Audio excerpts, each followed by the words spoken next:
आज है दूसरा दिन करबला में, तो आज हम लोग जा रहे हैं जनाब हुर के रोज़े पे, जो कि है 8 किलोमीटर करबला से। ज़्यादा दूर नहीं है, आराम से जो है 15 से 20 मिनट में आप पहुंच जाएंगे। और कुछ लोग वॉक करके जाते हैं जो अकीदतमंद होते हैं, जिनका अकीदा होता है कि जो है जनाब हुर के पास जा रहे हैं तो वॉक करके ही चले जाएँ, आराम से आ सकते हैं। अब वहाँ जाके मैं आपको दिखाता हूँ कि जनाब हुर का रोज़ा कैसा है। और श्राइन ऑलमोस्ट यहाँ पे सेम ही है, क्योंकि यहाँ पे जो आप स्ट्रक्चर देखेंगे सब सेम बने हुए हैं और कोई ज़्यादा चेंजेस नहीं रहते। लोकेशन का फ़र्क है, बाकी जितने भी आप देखेंगे होली प्लेसेस हैं इराक़ में, वो सब सेम है। तो स्टॉप आ गया है, अब देखते हैं कि कहाँ पे बना हुआ है।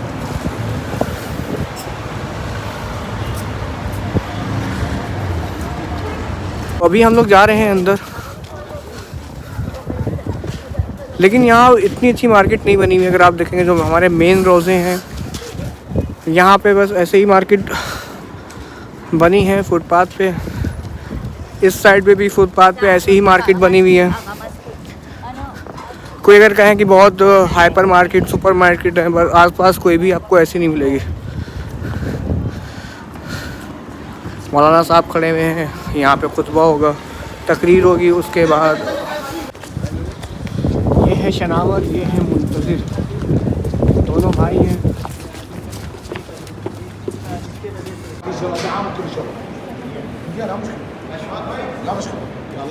जनाब हुर का भी रोज़ा बहुत खूबसूरत बना हुआ है। और ये है श्राइन।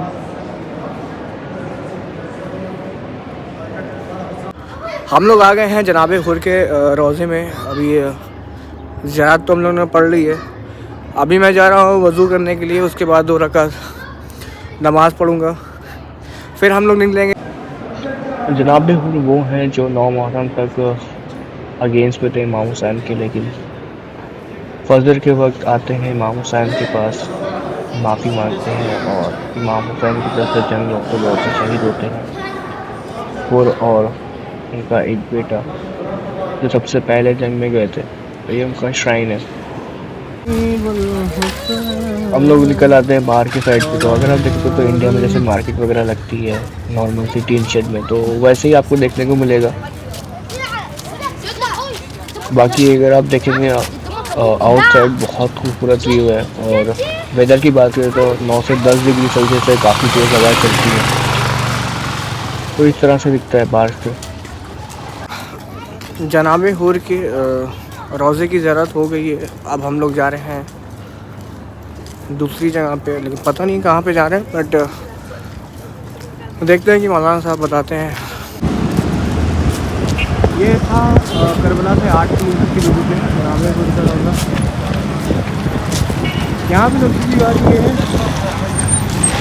कि ज़्यादा दूर नहीं है। आपको अगर वॉक भी करना है तो वॉक भी आप आराम से कर सकते हो।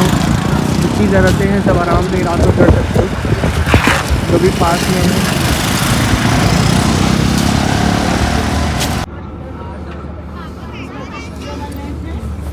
यहाँ की बसेस काफ़ी क्लीन रहती हैं। और यहाँ पे सबसे अच्छी बात यह है कि अगर आप सीट पे बैठे तो सीट के साइड में एक यहाँ पे पन्नी रहती है, कैरी बैग, जिस पे आप सारी चीज़ें रख सकते हो। जैसे मैंने दिखाया, यहाँ पे फैलाने का नहीं होता कि आपने खाया इंडिया की तरह फैला दिया, बसेस गंदी कर रहे हैं। तो सबसे अच्छी बात यहाँ पे सिविक सेंस बहुत अच्छा है, जो इंडिया के कंपेयर में।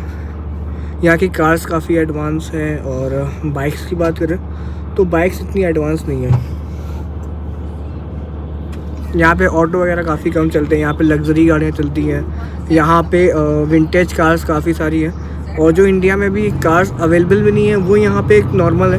और यहाँ पे जो कलर है ना, येलो कलर है, डार्क रेड कलर है और वाइट कलर, 3 कॉमन कलर हैं जो आपको हर रोड पे मिलेंगे। ब्लैक बहुत कम दिखेगा, क्योंकि गर्मी यहाँ बहुत पड़ती है, तो ब्लैक ज़्यादा ऑब्जर्व करता है ईद को। कभी कभी लगता है कि आप इंडिया में आ गए हो, क्योंकि यहाँ पे ऑलमोस्ट अगर आप देखोगे तो इंडिया है इस टाइम पे जो डेवलप हो रहा है, और इराक़ देखेंगे तो ऑलमोस्ट सेम लगता है। कहीं कभी लगता है कि हाँ इराक़ है, बट इंडिया काफ़ी ज़्यादा है अगर आप देखेंगे डेवलपमेंट में, टेक्नोलॉजी में और बहुत सारी चीज़ों में। यहाँ पे अभी भी विंटेज कार्स हैं काफ़ी 90s की, जो कि भी बैन नहीं हुई है। और कुछ ऐसी लग्जरी गाड़ियाँ हैं जो आपको हैरान कर देंगे कि इराक भी रोड पे हैं, और एक नॉर्मल है, और ये नहीं कि एक दो हैं, काफ़ी ज़्यादा है यहाँ पे।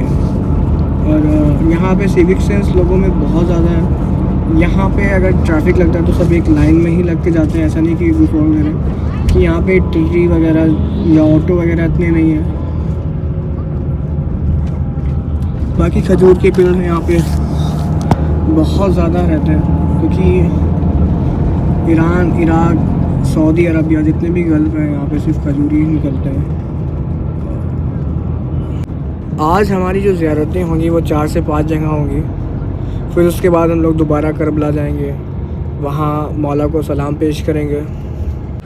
अगर बात करें यहाँ लोकेशन पे, करबला के साइड पे ना घर काफ़ी दूर बने हुए हैं। मतलब ये नहीं कि जैसे हमारे इंडिया में रहते हैं कि जो है हमारे छत से छत मिली हुई है, टेरेस मिले हुए हैं और आमने सामने रहते हैं। यहाँ पे लोकेशन काफ़ी दूर दूर रहती है, क्योंकि यहाँ की आबादी बहुत कम है, इंडिया के कंपेयर में बहुत ही कम है, और एरिया काफ़ी बड़ा है, तो इसलिए यहाँ पे बड़े घर होते हैं और थोड़े दूर डिस्टेंस पे रहते हैं। अगर मैं आपको दिखाऊँ आउटसाइड, तो यहाँ पे आपको मोस्टली काफ़ी दूर दूर लोकेशन पे आपको घर मिलेंगे।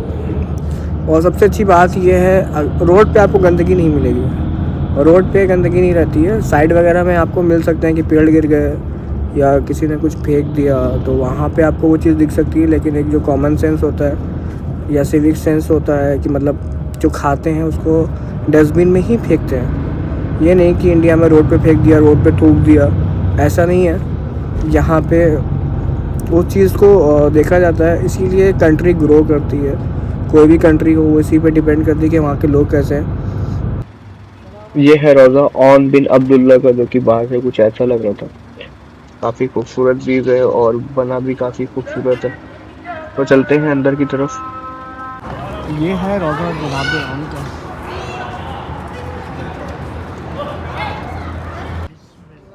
ये है एंट्रेंस, यहाँ पे आप मेन गेट होता है, तो मेन दर यही है। तो सबसे पहले हम लोग सलाम पेश करेंगे, उसके बाद अंदर जाएंगे तो इस तरह से दिखता है। तो अगर आप अंदर से भी देखेंगे तो काफ़ी बड़ा रोज़ा बनाया हुआ है, झूमर्स हैं और वहाँ पे डॉम आपको दिखेगा। तो काफ़ी बड़ा स्पेस यहाँ पे दिया हुआ है हज़रत ऑन का। अभी हम लोग पढ़ेंगे, ज़ियारत पढ़ेंगे, फिर 2 रकात नमाज पढ़ के फिर हम लोग जाएंगे आउटसाइड दूसरे रोज़े पे। तो मैं आपको पास से श्राइन दिखा देता हूँ कि श्राइन की ज़ियारत कर सकते हैं आप।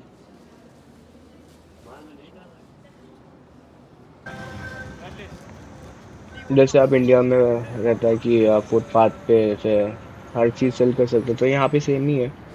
आप जो सेल करना चाहते हैं सेल कर सकते हैं। अब हम लोग जा रहे हैं मुस्लिम बिन अकील के जो 2 बेटे थे, इब्राहिम और मोहम्मद, इनकी ज़ियारत के लिए। तो ये है फुरात नदी, जिसका जिक्र आया है करबला में। तो ये वही नदी है जहाँ पे मौला अब्बास गए हुए थे।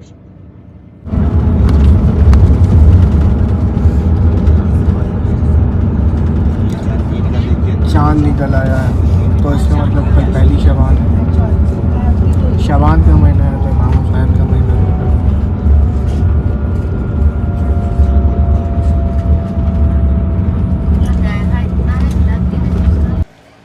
तो फाइनली हम लोग आ गए।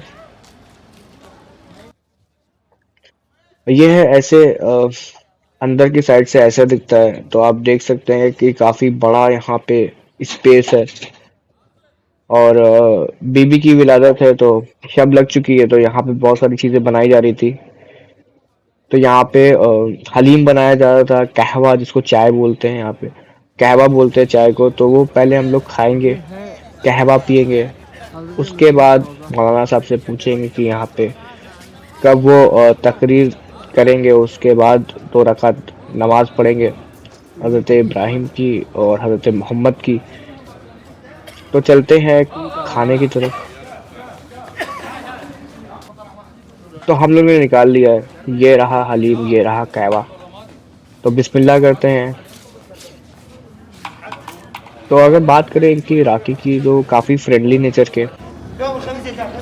तो ये अंदर साइड से ऐसा है कि यहाँ पे भी काफ़ी बड़ा स्पेस है और ऑलमोस्ट सेम जो मॉन्यूमेंट्स रहते हैं इराकी वो सारे सेम ही है।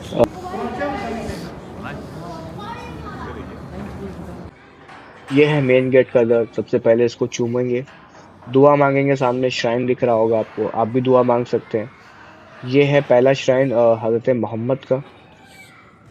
फिर उसके राइट साइड पे बना है हज़रत इब्राहिम का।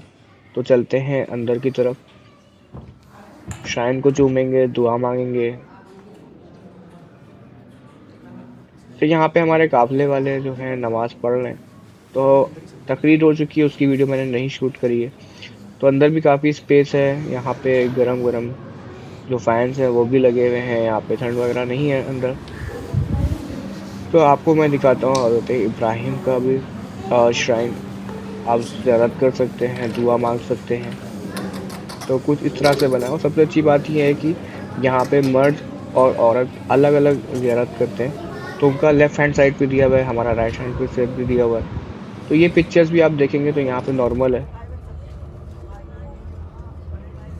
तो हमारी ज़ियारत हो गई है कंप्लीट।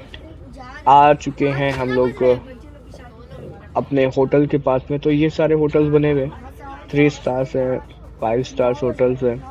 तो बाकी अगर आपको ज़्यादा देखनी हो तो चैनल को सब्सक्राइब कर देना, लाइक कर देना, कमेंट कर देना, हो सके तो शेयर भी कर देना।